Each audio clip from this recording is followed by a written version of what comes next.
All right, welcome to this explainer.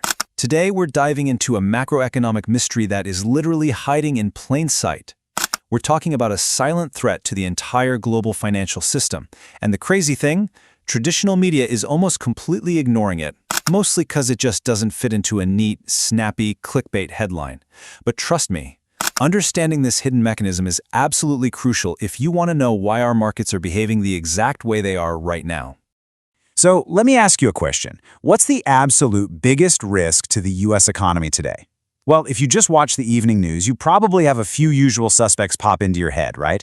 You might point to the massive AI bubble we keep hearing about, or escalating global tensions, or, maybe whichever politician happens to be sitting in the Oval Office at the moment. But the reality, the biggest risk isn't actually any of those things. We got all these loud distractions out there. AI, politics, what the Fed is doing, they're noisy, they're super visible, and man, do they generate a ton of headlines. But we need to look past all that noise, because the crucial point here, the actual reality of our global financial risk doesn't start in Washington. It starts in Tokyo. More specifically, it starts with one of the most boring assets on planet Earth, Japanese government bonds. Now, to understand why, we really need to define what Japanese government bonds, or JGBs, actually are in the grand scheme of the global market.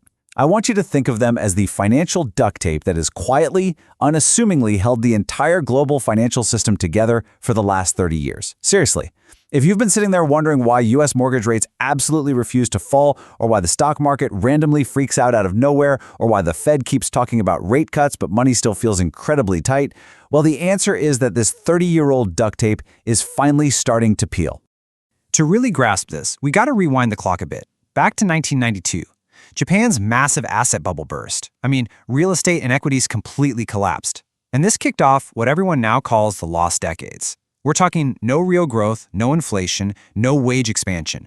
The entire economy basically just hit pause. So completely out of options, the Bank of Japan cut interest rates to zero. Then they went below zero. And finally, they introduced a policy called yield curve control. Now, in plain English, this basically meant they artificially superglued long-term bond yields to the floor. They capped them, whether the free market liked it or not. Now, sure, that might have stabilized things at home, but it created a huge headache for Japanese investors. Just imagine for a second that you're a Japanese pension fund or a massive bank, and you're sitting on billions of dollars. But your domestic government bonds, they are paying you exactly 0%.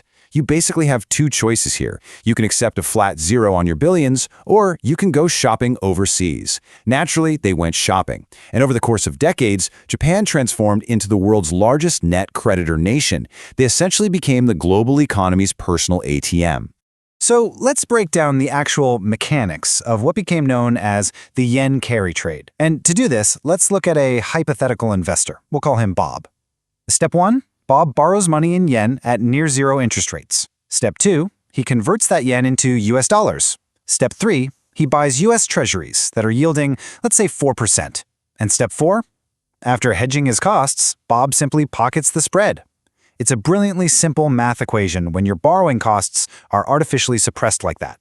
It was, for all intents and purposes, a literal infinite money glitch. You borrow for next to nothing, you invest in something super safe, and you just rake in that guaranteed profit. Year after year. But here's the thing. It wasn't just our guy Bob buying treasuries. Because the borrowing was practically free, massive institutions took those yen, converted them, and just pumped them into tech stocks, real estate, emerging markets, you name it. Literally, if it had a pulse and yielded more than zero, they bought it. At its absolute peak, this yen carry trade was estimated to be in the trillions of dollars. Trillions.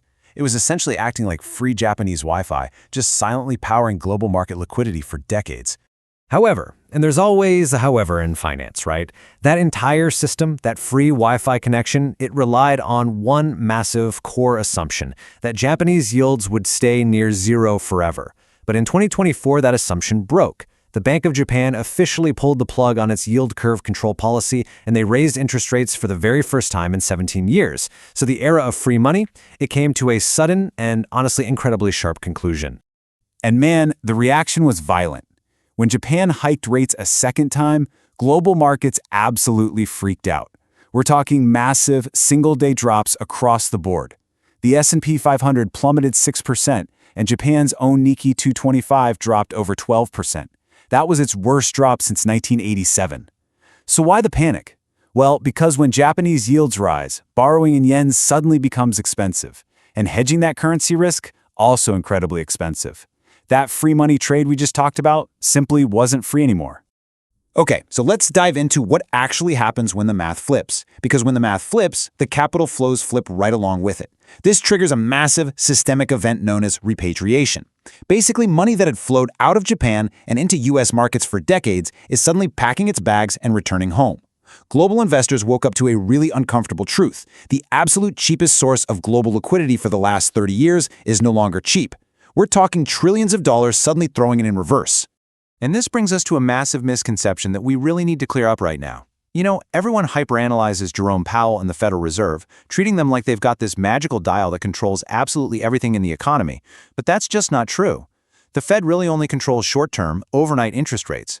The long end of the curve, your 10-year, 20-year, and 30-year yields, those are largely dictated by pure supply and demand. And for decades, Japan was the single most consistent price-insensitive buyer out there fueling that demand.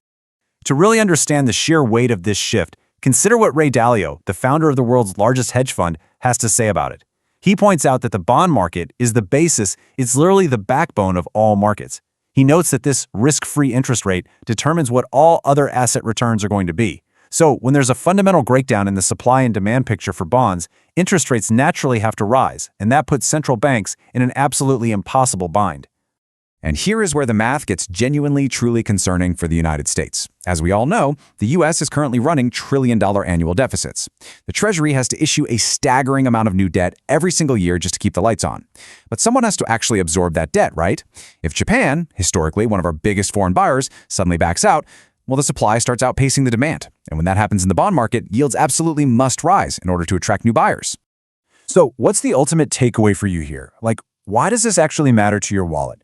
It matters because of the massive ripple effect. When global liquidity tightens, the cost of money changes absolutely everywhere. Let's break it down really quick. First, stock valuations compress.